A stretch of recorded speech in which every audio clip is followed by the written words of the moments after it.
Hi everyone, and welcome to another video that goes into pointless detail about a Fire Emblem character, because we don't have millions of those all over YouTube already.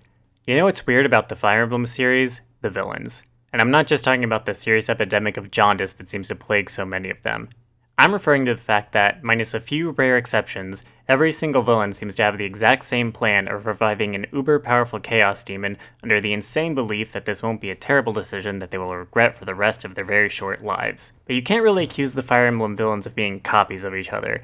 Despite so many of them having the very same, very stupid idea, their motivations vary a great deal. Some of them want to wipe out all life on Earth. Some of them have just gone insane, and one of them wants to resurrect his dead father and prevent a massive earthquake from destroying his country, but ends up having his soul eaten by a demon and is helpless to do anything but watch as everyone he loved turns against him and everything he hoped to prevent happens anyway.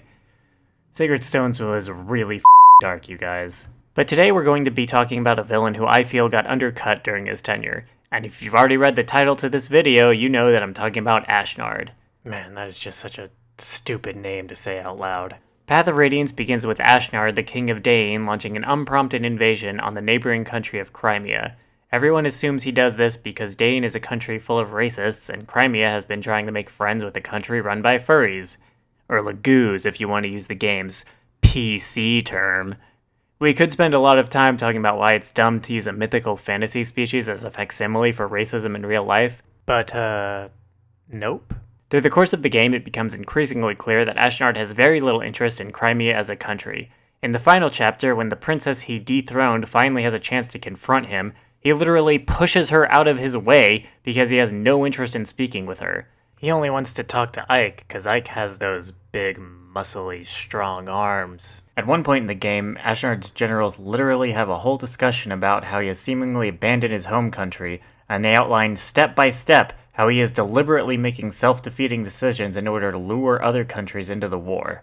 Yes, as you've probably already guessed, Ashnard doesn't really care about racism or politics. His very sane plan is to start a world war in order to awaken an ancient deity that once flooded the entire world. And this of course begs the question, but why though? It's kind of hard to figure out what Ashnard's deal is with just one playthrough of Path of Radiance. You rarely see him during the game, and he doesn't interact with any of the main characters until the final chapter. And even then, he barely talks to them. His motives are so obscure that when Ike, our main character, confronts him, he listens to Ashnard make some vague comment about his ideal world, and can only respond with the question most of the people playing would have asked at this point. Seriously, this is like the only time they talk to each other in the game, aside from one other conversation. And this is it? This is the big confrontation? Whatever. So let's start at the beginning. No, not that beginning. In order to discuss this properly, we have to delve deep into the history of a fantasy anime world, because we're making productive use of our day. The first country to establish itself in Tellius was the Holy Benion Empire. Both Dain and Crimea were part of this country before splitting off to do their own thing. Although different from Benion, both countries were built on some of the mother country's foundations, including a monarchy system where the status of your birth pretty much set the tone for the rest of your life. You spend some time in Benion during Path of Radiance and learn a decent bit about their culture. The upper tier of society is very insulated from the rest of the world. Their lives are very decadent and dull, which can make them very callous when it comes to dealing with real problems. This is really driven home when Princess Alencia arrives in the country as a refugee. It's been less than a year since she saw her family slaughtered and had her country ripped away from her.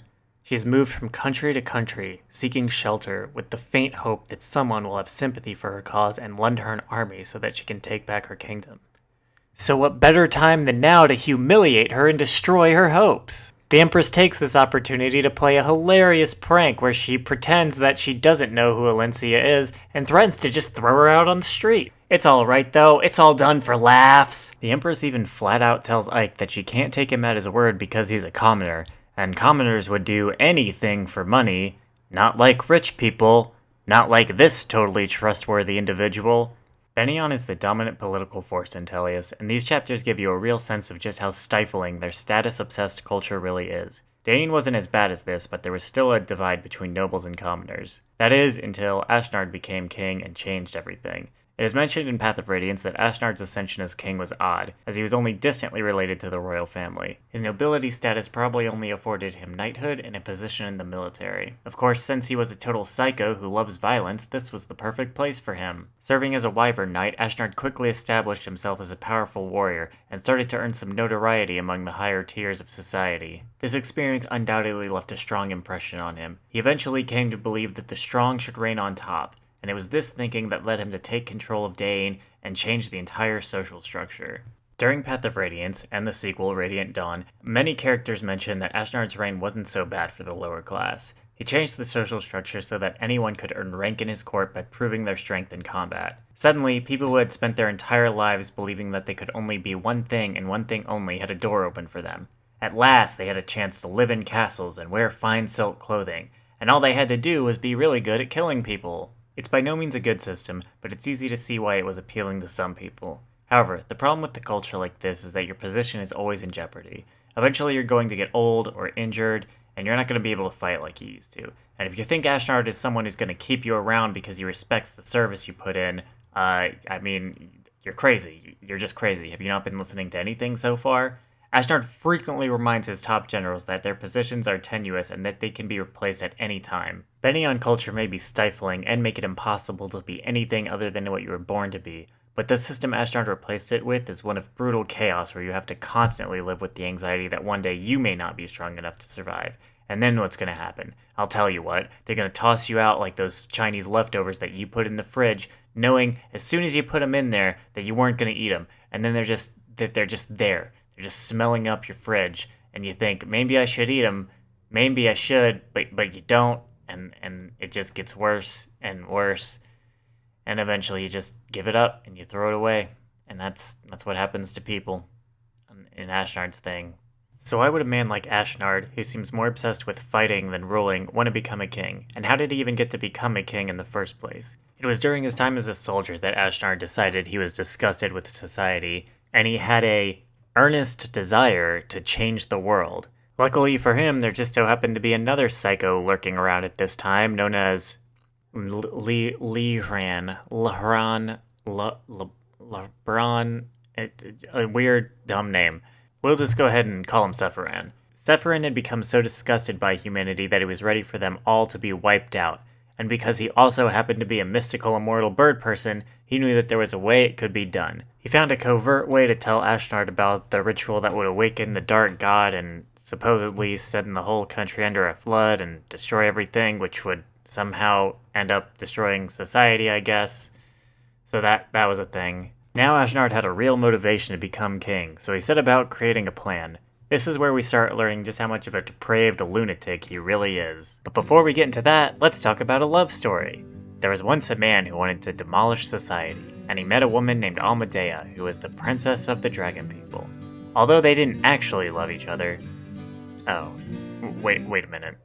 Let's talk about a sex scandal. There was once a hot stud who was into this super hot goth dragon babe. He was super turned on by the fact that she could lift boulders with her bare hands, and she was super lusty for his shoulder spikes. That beast was horny. You can bet that this was a surefire formula for babies. Alright, I think that's about enough of that. Unfortunately, once a dragon Legoose has a baby with a human, they lose all of their dragon powers, so Almedea was forever condemned to being just a regular goth, and when Ashnard learned that, he was just over it, and he kicked her out. Then he found out that their kid didn't have any special powers, so he threw that deadweight in the trash. Oh, actually, that's not right. Before that, he kept his son as a hostage to lure his ex's brother, the Dragon Prince, to Dain. He then kidnapped the Dragon Prince and force-fed him experimental drugs that made him lose his mind and kept him trapped in his dragon form.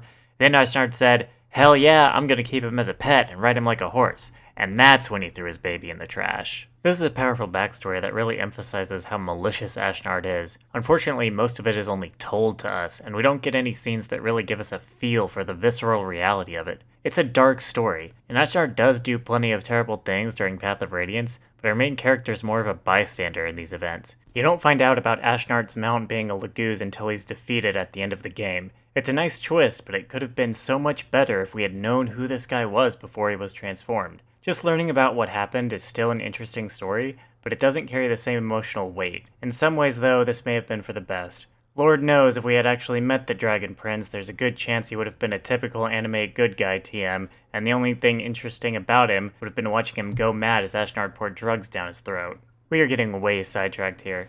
There are still a lot of terrible things Ashnard did that we have yet to talk about. Did I mention that after Ashnard made the Dragon Prince go mad, the Lord's fiancée came after him, and Ashnard coerced her into working for him as a strategist by promising her small visits with her now insane lover? Because yeah, that happened. And before anyone criticizes me for not mentioning this, yes, there is a rather touching scene at the end of the game where the two are finally reunited after the prince's sanity is temporarily restored by the song of magical bird people. And then he dies. Anyway, back to our history lesson. During his romance with Almedea, Ashnard learned of a magical evil contract. You know what? That's redundant. Ashnard learned of a magical contract called a blood pact. When someone signs one of these lovely little papers, they are bound to the terms of the contract through magic. If they break the terms, a plague will start spreading through the country, killing one person the first day, 2 people the second day, and so on. Ashnard learned of these from an old wise man and tricked his dad into signing one. One way or another, his father broke the contract terms and let loose the plague in Dane. Not exactly sure how Ashnard planned for this, but by one extreme stroke of luck, the plague ended up spreading throughout the royal family, and eventually his father was made the king. Once that happened, Ashnard killed him, which both ended the curse and made him the new king. Okay, so we are caught up to where Path of Radiance begins now. Do you feel satisfied that you understand why Ashnard was totally okay with resurrecting a dark entity and potentially destroying himself with all of mankind? Well, he shouldn't, because even with all the information we have, it still sounds totally idiotic. But honestly, this whole video is kind of pointless, because someone actually does explicitly ask Ashnard what he hopes to accomplish with this ridiculous plan. But the only way to see that conversation is to lure him into attacking a character that can't fight and will most likely die in one hit. So that was a great place for the devs to hide such an important piece of information. Anyway, let's take a look at how Ashnard responds when someone points out that the whole world could end if he accomplishes his goals. The world may be destroyed by the coming of the Dark God. Then again, it may not. I question the way in which our society is designed. No matter what strength a person has, it is the station he is born into that controls his destiny, and you cannot control where you will be born. Do you believe that a person of low birth should simply endure the curse of his station? I think not. If you are stronger than those around you, you should benefit from your strength. This is why I will use my strength to remake this world. Class and rank will not matter. Human and subhuman will not matter. The strong will possess everything. The weak will submit to their will. Is this not the meaning of peace? Clearly Ashnard had some thoughts about being born a middle-class noble. It must have been frustrating knowing that his family was little more than a vassal to some king who held rank over them simply by luck of the draw. Joining the military probably only amplified his frustrations. In the army, it didn't matter who he was related to. As long as you were strong, you could rise up. With his incredible strength, Ashnard must have wondered why he wasn't put in charge of the whole country. Throughout the game, we see how a class system leads to friction. Bandits prey on small towns because no one cares about peasants enough to send help. Benion's ruler can't acknowledge the illegal slave trade because members of its senate are involved. And Dane is willing to flood an entire town if it wins them a battle because it's only inhabited by poor people. Ashnard also touches on racism, which has been a constant subject throughout the game. He may use a Laguz as a mount, but that's not because he thinks little of their species. He's a mad warlord who thinks that as long as you're strong enough to do something, then why not go ahead and do it? If the Laguz won't fight, then they'll make fine weapons. His actions are unquestionably evil, but his motivations touch on real problems. This is what saves him from being a run-of-the-mill maniac bad guy. Every evil plan must have some kernel of truth that resonates with people. This way, even when our heroes win, there's lingering tension. As an audience, we ask ourselves, what now? What about the valid points raised by the enemies? What happens to the not-so-virtuous characters that were on our side? Are they heroes now just because they were on the right side this time? Is everything just going to go back to the way it was? Without these questions, a story like this is just a pointless battle between good guys and bad guys. When the good guys win, like we all know they will, we can close the book and never be bothered to think about it again. Ike and Ashnard can hardly be considered rivals, but they are foils for each other.